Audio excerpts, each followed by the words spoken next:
श्री रामचंद्र की जय।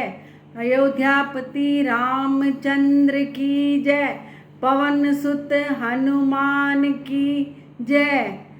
मैं अब बड़े गर्व के साथ कह रही हूँ, काफ़ी दिनों का ये मेरा स्वप्न था कि जल्दी से जल्दी अयोध्या में श्री राम जी का मंदिर बने। वो सौभाग्य दिन बुधवार के दिन अयोध्या में राम भूमि की जो पूजा होगी मंदिर बनने की सुनकर मेरे को बहुत खुशी हुई। मैं इस खुशी के उपरांत आप सबके सामने सुंदरकांड श्री हनुमान जी और रामचंद्र के बीच जो भी हुआ सीता जी के कहानी का कुछ अंश आपके सामने प्रस्तुत कर रही हूँ। मेरी खुशी का कोई ठिकाना नहीं है। आज मैं इतनी खुश हूँ कि मैंने सोचा भी नहीं था कि मैं भी अयोध्या में जाके रामचंद्र जी के मंदिर को देखूंगी, लेकिन अब मुझे पूरा विश्वास है जल्द ही जल्द रामचंद्र जी का मंदिर बन जाएगा। जबकि भूमि पूजा कल है और शुभ दिन है। आज मेरे लिए ये बहुत ही शुभ दिन है, मैं यही समझती हूँ। जिस प्रकार हनुमान जी ने राम की सेवा करके उन्होंने पूजा की, उसका विवरण सुंदरकांड जिसको कहते हैं, मैं आपके सामने कुछ प्रस्तुत करती हूँ, कुछ कहना चाहती हूँ। जब शांत सनातन अप्रिय निष्पाप मोक्ष रूप देने वाले ब्रह्मा शंभु शेष जी निरंतर सेवित विधान के द्वारा जानने वाले सर्वव्यापक देवताओं को सबसे बड़े माया रूप मनुष्य रूप में दिखने वाले श्री और समस्त पापों को हरने वाले करुणा की खान रघुकुल में श्रेष्ठ तथा राजाओं के शिरोमणि और राम कहलाने वाले जगदीश्वर राम जी की मैं वंदना करती हूँ। मैं रघुनाथ जी से सत्य कहती हूँ कि रघुनाथ जी ये कार्य करके हनुमान जी वापस आएंगे। इस प्रकार से हनुमान जी ने वहाँ पर सभी जो भी बंदर थे, जितने भी थे जनक, जितने भी लोग वहाँ पर थे, सबको उन्होंने अगद नील सबको बोला, जब तक मैं रामचंद्र जी का कार्य करके नहीं लौट आऊँ तब तक तुम फल फूल यहाँ पर फल और आदि खाते रहो, मैं आ जाऊँगा। ऐसा सुनकर वे एक पेड़ से कूदते हुए वे जाने लग पड़े। फूल और फल जब तक मेरी राह देखना। 14 वर्ष वनवास में गए, उस समय हनुमान जी उनको मिले और उन्होंने जब सुना कि सीता माता को लंका में लेकर गए हैं, तो रावण लंका में लेकर चले गए हैं, तो उन्होंने सोचा मैं राम की सहायता करूंगा। रघुवीर को अपने बड़े भक्त थे वो हनुमान जी उन्होंने जाकर कहा, हे अगद अतुल भय के सोने के पर्वत के समेरु शरीर दैत्य रूपी वन को ध्वस्त करने वाले अग्नि रूप से बने हुए हनुमान जी हैं।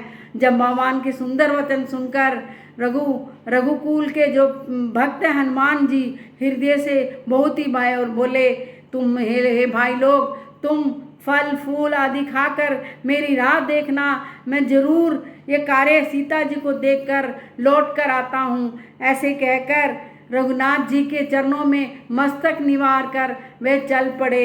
एक डाल से बंदर का क्या कहना, एक डाल से दूसरे डाल में कूदते हुए समुंदर के तीर पर सुंदर पर्वत था, उस पर्वत में जाकर रुके।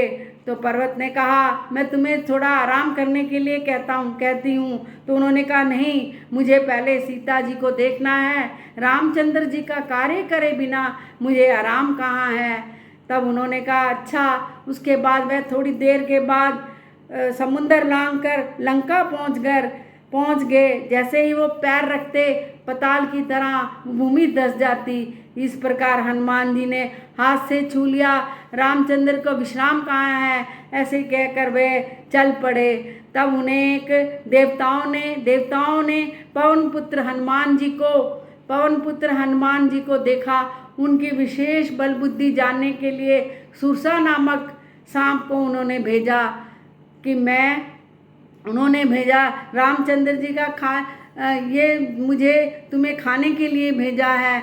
करके उसने कहा, उन्होंने कहा सीता जी को मैं देख कर लौट आऊँ, तुम्हारे मुंह में घुस जाऊंगा, लेकिन वे नहीं मानने वाले थे। इस प्रकार उन्हें मुंह 2 गुना, 4 गुना, 6 गुना, 8 गुना बढ़ाते रहे। तब हनुमान जी ने एक छोटा सा रूप धारण करके मुंह में घुस गए और एक अंदर से बाहर निकल आए। इस प्रकार वो लंका पहुँचे। लंका को देखकर वे बड़े आश्चर्य में हो गए। अरे ये तो कितना सुंदर है। वन बाग देख के उनका मन बहुत ही वो हो गया कि देखें कहाँ जहाँ जहाँ चारों तरफ बड़े बड़े किले हैं, उसकी तो कोई वर्णन नहीं किया जा सकता। लेकिन उनको सीता माता कहीं भी दिखाई नहीं दी, तो बड़े उदास हुए। उन्होंने सोचा रात के समय एक मच्छर के समान मुझे रूप धरकर शहर के अंदर जाना चाहिए। ऐसे कहकर मच्छर के समान उन्होंने रूप धरा और जैसे ही वो रूप धर के अंदर को गए, वह लंकनी नामक एक राक्षसी रहती थी, उसने उनको देख लिया। देखते ही वह बोली, कहाँ जा रहे हो? तुम्हारा बल भेद मैंने जान लिया है।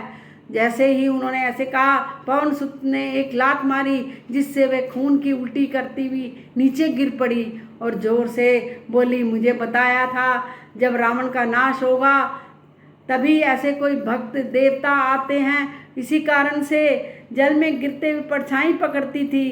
पहचान लिया है। पवन पुत्र बलबुद्धि हनुमान जी उसको मार कर समुंदर के पार गए। इसी प्रकार वन शोभा देखते रहे। हनुमान जी ने सब पर देखा, लेकिन उनको सीता जी फिर भी नहीं दिखाई दी। विचित्रों से बना हुआ था, क्या करे, चारों तरफ सोच रहे थे। रघुनाथ जी ने सुमेरु पर्वत रथ के समान हो जाता है। रामचंद्र जी कृपा देख लीजिए, बहुत ही छोटा रूप धारण कर भगवान समरण नगर में प्रवेश किया। एक एक प्रत्येक महल में उन्होंने खोज की, कहीं भी उनको नजर नहीं आई। तब उन्होंने सोचा अब क्या करना चाहिए। ऐसे ही देखते देखते जब गए तो एक धनुष बाण और राम नाम के अंकित से एक महल दिखाई दिया। उसे देखते ही, कुटिया को देखते हुए गए। जैसे ही उन्होंने देखा, सवेरे उठकर विभूषण जी ने राम नाम का उच्चारण लिया। राम राम करते हुए उठे और बाहर आए। जैसे ही उन्होंने बाहर आए, बंदर ने आके उनको साथ ऐसे देखेंगे तो कुछ समझेंगे करके उन्होंने एक साधु का रूप धारण किया। साधु का रूप धारण करते ही, आज मेरा कोई बड़भागी है, जैसे आप साधु के समान मुझे आप आए हैं। तो उन्होंने बोला, मैं सीता को देखने के लिए इस नगर में प्रवेश हुआ हूँ, तो मैं तो महान नहीं हूँ, मैं तो एक बंदर हूँ। मेरा नाम सवेरे कोई ले ले उसको रोटी ना मिले, लेकिन भगवान राम की कृपा है, इसीलिए मैं आपको बड़भागी बनकर दर्शन दिए हैं। ऐसे कहकर दोनों बातें करते रहे। तब उन्होंने पूछा, सीता माता किस तरह रहती है, आप बताइए ना। तब उन्होंने कहा, सीता माता अशोका वन में रहती है, अब वहाँ जाकर देखिए। ऐसे सोचकर जैसे ही वो सीता को देखने के लिए अशोका वन गए, वहाँ देखा तो सीता की जड़ें लटें सब लटकते, बहुत ही जड़ें वगैरह आ गई, सिर के बाल ऐसे बैठे हुए हैं, बस राम का ध्यान करके जटाएं हो गई, राम का ध्यान करके बैठी हुई हैं और राम राम कर रही हैं। तो राक्षस रावण एक भयंकर रूप से मंदोदरी सहित आया और बोला, हे सीते, तुझे मंदोदरी आदि सहित तुम्हें दासी बना दूंगा, एक क्षण तो मेरी तरफ देखो। जैसे ही उसने ऐसे कहा तो उसने, तब सीता माता बोली, अरे तूने मुझे क्या समझ रखा है, ये मैं नहीं तुझे देखूंगी। अयोध्यापुरी रघुनाथ हृदय में रख कर सब कार्य करो, रघुजा ने कृपा की है, हट करके आपको दर्शन दिए है। हनुमान जी ने कहा, सीता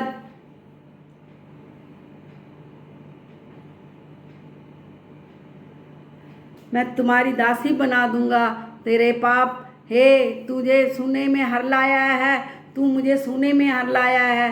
तूने रावण की रघुनाथ की बाण की खबर नहीं है, अपने को जुगनू के समान और रामचंद्र जी को सूर्य के समान सुनकर उसको और गुस्सा आ गया और वो बोला, अरे अभी तुझे मार डालूंगा। तो मंदोदरी आकर बोली, मारना नहीं चाहिए, कोई और दंड दो।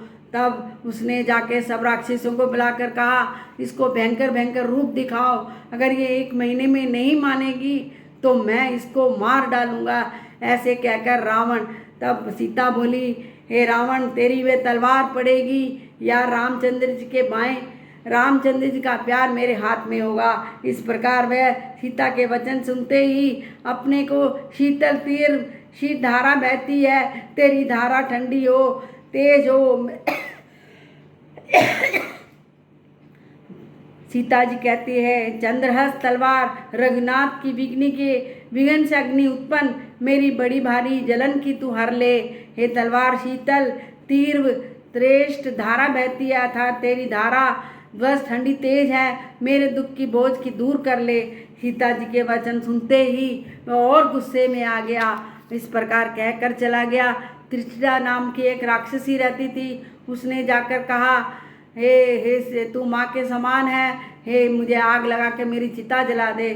तब वो बोले, नहीं, रात के समय अग्नि नहीं मिलती है, हे राक्षसियों, इसकी सेवा में करना है मुझे। मैंने देखा दक्षिण यमपुरी की ओर रावण जा रहा है, और यमपुरी की ओर वह जा रहा है, और रामचंद्र की दुहाई है, विभीषण जी ने राज्य राज तिलक कर लिया है, ये गधे में सवार होकर 12 सिर मुंडवा कर 10 भुजाएं उसकी कटी हुई हैं, इस प्रकार से जा रहा है। जब ऐसे कहने पर त्रिजटा नामक ने ऐसे कहने पर सब राक्षसियां दूर ही चली गई और जाकर चली गई। त्रिजटा से बार बार विनती की सीता जी ने, पर उन्होंने कहा, नहीं माँ, तुम धैर्य रखो, रामचंद्र जी आएंगे, तुम्हें ले जाएंगे। ऐसे सोचकर बैठे ही, हे अशोकावन, तो अपना नाम सत्य कर, अग्नि दे और मुझे जला दे। ऐसे करके सीता वियोग कर रही थी। उस समय हनुमान जी का बहुत ही मन दुखी हो गया। उन्होंने पेड़ में से बैठकर एक अंगूठी डाली। जैसे ही वो अंगूठी अंगारे की आग से निकली हो, उन्होंने उसे उठाकर सीता जी ने मन में लगा लिया। मन से लगाकर बोले, ये तो राम नाम के से अंकित है, जरूर रामचंद्र की है, इसमें कोई भेद नहीं है। तब वह सीता जी कहने लगी, हे किसने ये अंगूठी दी होगी। तब हनुमान जी ने सारी कथा कह सुनाई और कहा, हनुमान जी ने ये निशानी रामचंद्र जी ने ही दी है, मैं उनका सेवक हूँ। हे माते, मैं आपको प्रणाम करता हूँ। ऐसे कहकर तो जिसने कान के लिए सुंदर वचन दिए हैं, हे सामने क्यों नहीं प्रकट होते हो। तब वे सामने आकर बोले, हे सीता माता, रघुनाथ जी ने ही मुझे आपके लिए भेजे हैं। तो उन्होंने कहा, क्या कभी मुझे याद करते हैं। उन्होंने कहा, मुझे आपको बहुत याद करते हैं, मैं तो अभी यहाँ से ले जाऊँ तुम्हें, लेकिन रामचंद्र जी की शपथ है, इसलिए मैं नहीं ले जा सकता। हे माता, आप वियोग ना करिए, हम आपको यहाँ से जल्दी लेके जाएंगे।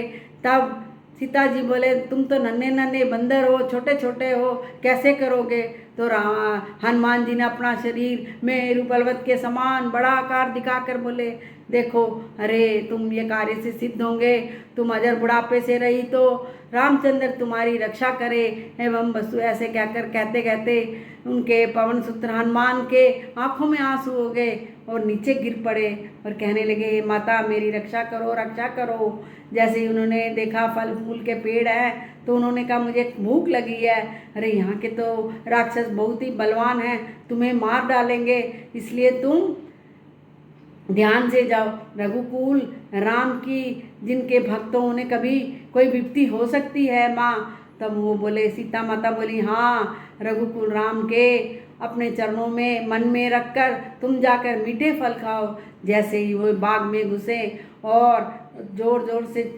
पेड़ों को उखाड़ रहे हैं, अगर वन उजाड़ दिया, राक्षस घबरा के भाग रहे हैं। तब उन्होंने पहले अपने पुत्र को भेजा, वो पुत्र मर गया। उसके बाद मेघनाथ को भेजा, उसको मारना नहीं, हे रावण, हे मेघनाथ, तुम उसको पकड़ कर लाना। ऐसे कहकर वह ले जाते हैं। पकड़ कर जब जैसे ही ब्रह्मासन करते हैं, तो हनुमान जी ने सोचा, ब्राह्मण का अनादर नहीं करना चाहिए, इसलिए मुझे उनकी बात मानकर वो बेहोश हो जाते हैं। लेकिन ये रामचंद्र जी का कार्य करने के लिए ही उन्होंने ऐसे किया था। जैसे ही उन्होंने किया, उसे नागपाश से बांध कर रावण के पास ले गया। तब रावण ने कहा, हे बंदर, तू कौन है, किसके बल से तूने उखाड़ा। अपने पुत्र को से वियोग करके सुनते ही बोले, कैसे तुमने ये सब मारा। तब उन्होंने कहा, तुम घर के छोटे से छोटी सी गलती के कारण तुमने घर के शत्रु, तुम बड़े चोरी से सीता जी को हर के ले आए हो।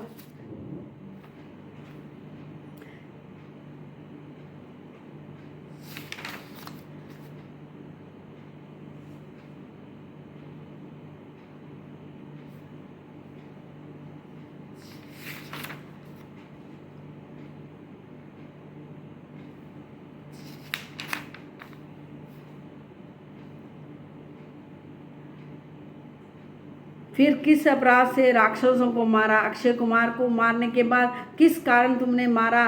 भय नहीं है, मुझे कोई भी डर नहीं है। हे दशाधीश, ब्रह्मा विष्णु महेश, सृष्टि का सूजन पालन संहार करने, जिनके बल से सहस मात्र समस्त ब्राह्मण को सिर पर धारण करते हैं, तुम देवताओं के राक्षस सब प्रकार से मूर्खों से शिक्षा देने वाले आए हो। तुम्हारी बुद्धि भ्रष्ट हो गई है। शिव जी के कठोर बाण को तोड़कर राजाओं के गर्व को चूर्ण किया है। खरदूषण है, लेश मात्र तुमसे समस्त जगत के जीत लिया है। प्रिय पत्नी को तुम चोरी से हर लाए हो, उन्हीं का मैं दूत हूँ। ब्राह्मण हा हा हा हा करके हंसा और उसने कहा, अरे तू अपने अपने अपने गुरु की इतनी प्रशंसा कर रहा है, देख तू तेरा क्या हाल होगा। ऐसे कहकर राक्षस चरा चर के खार और तू जानकी जी को दे दे, नहीं तो तेरा सब कुछ नाश हो जाएगा। बार बार जानकी जी को देने की शोभा नहीं देती है। जिस प्रकार एक सुंदर स्त्री बिना कपड़ों के शोभा नहीं देती है, उसी प्रकार सुंदर स्त्री सजी धजी रहे तो अच्छी लगती है। ऐसे ही तुमने चोरी से उनको हर लाए हो, इसलिए तुम सीता को वापस कर दो, नहीं तो तुम्हारा समझ लो कि काल आ गया है। ऐसे सुनते ही रे दुष्ट, तेरी मृत्यु निकट आ गई है। तू मुझे कह रहा है? नहीं नहीं, तेरी मृत्यु निकट आ गई है। इस समय विभूषण जी वहाँ आए, बोले नहीं, मारना अच्छा नहीं होता है, इसको कोई और दंड दीजिए। जब उन्होंने ऐसा कहा तो उन्होंने क्या किया, अरे बंदर की पूंछ दो, पूंछ पे ही उसको लगाव होता है, इसलिए इसमें घी तेल लगाकर आग लगा दो। जब ये बिना पूंछ के अपने स्वामी के पास जाएगा तो स्वामी दौड़ कर आएगा। हाँ, सुबुद्धि है कुबुद्धि है, दोनों बुद्धि होती है। सरस्वती ने ऐसी कुबुद्धि देने में मेरी सहायता की है। सरस्वती माता को प्रणाम करते हैं। जैसे ही उन्होंने पूंछ में घी तेल इतना लग गया कि सारा घी तेल खत्म हो गया। जहाँ भी देखो कपड़े में जो भी तेल और घी, कपड़ा इतना लग गया कि सारा ही वहाँ पर कपड़ा मिलना मुश्किल हो गया। ढोल लगाते हैं, ढोल बजाते, ताली पीसते हुए जैसे ही राम का नाम लेकर वो इधर उधर देखते हैं और लोग उनको ताली बजाते हैं। जैसे ही उन्होंने पूंछ पर आग लगाई तो छोटा सा रूप धर के सोने की अटारियों में जा चढ़े और लंका जला दी। बहुत बुरी तरह से लंका, सब भाई बाप भाई माँ का उच्चारण करते हुए आगे बढ़े। उन्होंने कहा, अरे ये तो बहुत बड़ा पाप हुआ है, मैंने तो पहले ही कहा था ये कोई देवता के रूप में आया है। लेकिन किसी ने नहीं सुनी। जैसे ही सब जलने के बाद राम का नाम लेकर नदी पे कूद पड़े और सीता जी के पास आके बोले, आप योग ना कीजिए, मैं आपको यहाँ से अभी ले जाऊँ, लेकिन रामचंद्र जी की शब्द है इसलिए मैं नहीं ले सकता, तुम्हें ले जा सकता।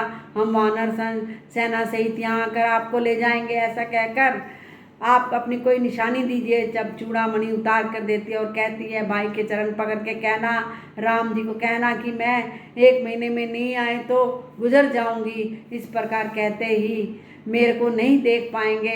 इस प्रकार से सीता जी वियोग करती है, आप माता धैर्य रखिए, हम आपको ले जाएंगे। जैसे ही वह वहाँ पहुँचते हैं, सारे अगर जो भी हैं सब इधर उधर भागते हैं। तब टिक शिला पर राम और लक्ष्मण बैठे हुए हैं और हनुमान जी की कथा कहते हैं, जैसे हनुमान जी ने कार्य किया है ऐसे कोई नहीं कर सकता है करके रामचंद्र जी को बता रहे होते हैं। उस समय हनुमान जी उनको गले से मिलते हैं और कहते हैं, सीता जी किस प्रकार वहाँ रहती है। तब वो कहते हैं, रामचंद्र जी उनको कोई भी आपके दुख में वो इतने दुखी हैं, लेकिन जब आपकी भक्ति हो तो क्या कभी दुख हो सकता है। रामचंद्र जी, हाँ आपने बिल्कुल ठीक कहा, मुझे तो आपने जो उपकार किया है इसके बदले में मैं क्या करूँगा। रामचंद्र जी बार बार हनुमान जी को कहते हैं। हनुमान जी कहते हैं, मुझे तो बस केवल आपकी सरल भक्ति चाहिए। तब एवं वस्तु कहकर राम उनको गले से मिलते हैं और खुश होकर जाने की तैयारी करते हैं। इस प्रकार वह 3 दिन समुद्र के पास चले जाते हैं और बैठते हैं। जैसे ही वहाँ पर ऐसे जब से हनुमान जी लंका जला करके सब दुखी हो गए, उन्होंने जाकर जाकर कहा अरे अब क्या करें, जब लंका छोड़ के गए तो वहाँ पे जितनी भी स्त्रियाँ थी सब गर्भवती से गर्भ उनके भ्रष्ट हो गए थे। इस प्रकार से वह सब बिलखती हुई मंदोदरी अपने रावण से कहती है कि आप ऐसा सही, और ये काल रात्रि के समान सीता आई है, आप उसको भेज दीजिए बार बार। जिसकी पत्नी डरपोक हो वह कभी ऐसे हो सकता है क्या कि अहंकार के साथ रहता है। विभूषण जी आकर उन्हें बहुत प्रकार से समझते हैं, लेकिन वे नहीं मानते। जैसे ही वह अच्छा मैं तो चलता हूँ, लात मारते हैं विभूषण को। जैसे ही वो लात मारते हैं तो वो कहते हैं कि तूने लात मारी, अच्छा ही किया, मेरे तो आप पिता के समान हैं, लेकिन मैं ये सब नहीं, मैं रामचंद्र के पास जाऊँ। जैसे ही रामचंद्र के पास पहुँचते हैं तो हनुमान जी बाकी सब पूछते हैं क्या करना चाहिए। लक्ष्मण बोलते हैं भेद लेने आया होगा, लेकिन लक्ष्मण जी के कहने पर जो मेरे पास आता है भक्ति का होता है वही मेरे को भाता है, हर कोई मेरे पास आ नहीं सकता। श्री रामचंद्र जी कहते हैं। ऐसे मीठे वचन सुनते ही रामचंद्र जी कहते हैं विभीषण जी आकर मेरी रक्षा करो रक्षा करो, पैरों में गिरते हैं, दोनों भाइयों से मिलते हैं। तब वो कहते हैं आप कैसे रहते हैं वहाँ पे, तो वो बोलते हैं अंधकार में उल्लू का जैसे होता है वैसे ही मैं वहाँ रहता हूँ, कभी बुरी संगति नहीं होनी चाहिए, लेकिन क्या करूँ, मेरा जन्म तो राक्षस स्कूल में हुआ है। इस प्रकार बातें करते हैं। वो उन्हें वहाँ का भी राज तिलक करके उन्हें राज्य दे देते हैं।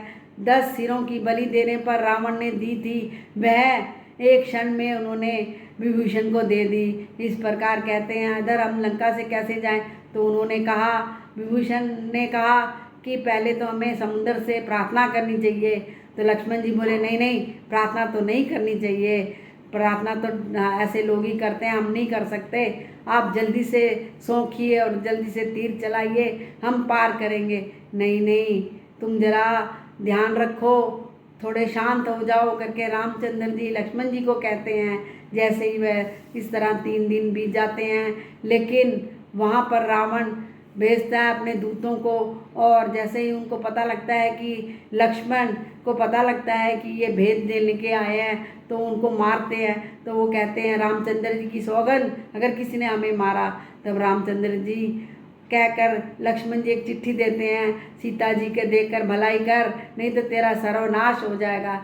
ऐसे ही कह के वो उधर जाते हैं, और रावण जैसे ही चिट्ठी पढ़ता है पहले तो भयंकर से भयंकर हो जाता है, उसका कांपता है, लेकिन दूसरे ही क्षण हंसता हुआ बोलता है, ढींग आंकता है, अरे इसके दिन पूरे होने वाले हैं। ऐसे कहकर नहीं नहीं, आप ही की भलाई है। वो दूत कहते हैं किसी के शाप के कारण वो राक्षस बन गया होता है, माफ़ी मांग कर वो भी रामचंद्र के चरणों में, रामचंद्र जी के चरणों में फिर से गिरकर माफ़ी मांग कर उनके पास चला जाता है। वह एक मुनि होता है, श्राप के कारण वह हो जाता है अपनी वो जो उसकी श्राप होती है पूरी होते ही वह अपने वैकुंठ को चला जाता है। इस प्रकार वह इधर 3 दिन बीत गए, लेकिन पानी समुद्र से पानी का कोई नहीं आया। तो उन्होंने सोचा अरे लक्ष्मण बाण लाओ, ये बाण अच्छी लगी लक्ष्मण को ये बात, बाण और तीर लेकर आए। समुद्र घबरा गए, मछलियाँ जो जल में जीव जंतु थे सब घबरा गए। जैसे ही उन्होंने तीर चलाने के लिए कहा, समुद्र अपना वो छोड़कर बाहर निकल कर आया और बोला, हे मुझे माफ़ कर दो, जैसे केला को काटने से फलता है वैसे ही मैं हूँ, आपने इतनी प्रार्थना की लेकिन मैंने आपका नहीं माना। मैं आपसे विनती करता हूँ, जितना मेरे से होगा मैं आपकी सहायता करूँगा। बचपन में लड़कपन में नील और नल 2 वानर थे जिन्होंने आशीर्वाद प्राप्त किया था, अगर वो थोड़ा सा भी पानी में धरेंगे आप आराम से तैर के चले जाओगे। इस प्रकार से जो भी सुंदरकांड बड़े प्रेम के सहित और समुद्र चला गया इधर से, और ये तीनों सब मिलकर जैसे ही लंका समुद्र अपने आप बांध रहे थे, और जैसे ही समुद्र में वह पांव रखते और ऐसे ही लंका पहुंच गए। पांव धर धर के वे पांव पार कर गए। जो भी इस सुंदरकांड की कथाओं को पढ़ता है, सुनता है, अगर कोई गलती मैंने की हो उसको माफ़ करता है, तो उसको रामचंद्र जी का हमेशा हम रामचंद्र की भक्ति आशीर्वाद प्यार भरा आशीर्वाद उनके साथ रहेगा। ये मेरी सबसे विनती है। ये आज खुशी का दिन है। अयोध्या में रामचंद्र जी का मंदिर बन रहा है। इसके उपलक्ष्य में मैंने सुंदरकांड मेरे से जो हुआ उसके अनुसार गाकर सुनाया है, कथा सुनाई है। आप सबको पसंद आई होगी। श्री रघुनाथ जी का गुणगान संपूर्ण सुंदर मंगलों को देने वाला है। जो इसे आदर सहित सुनेंगे या गाएंगे वह बिना किसी जहाज अन्य साधन के भवसागर को तर जाएंगे। श्री रामचंद्र की जय। बोल सियापति राम चंद्र की जय।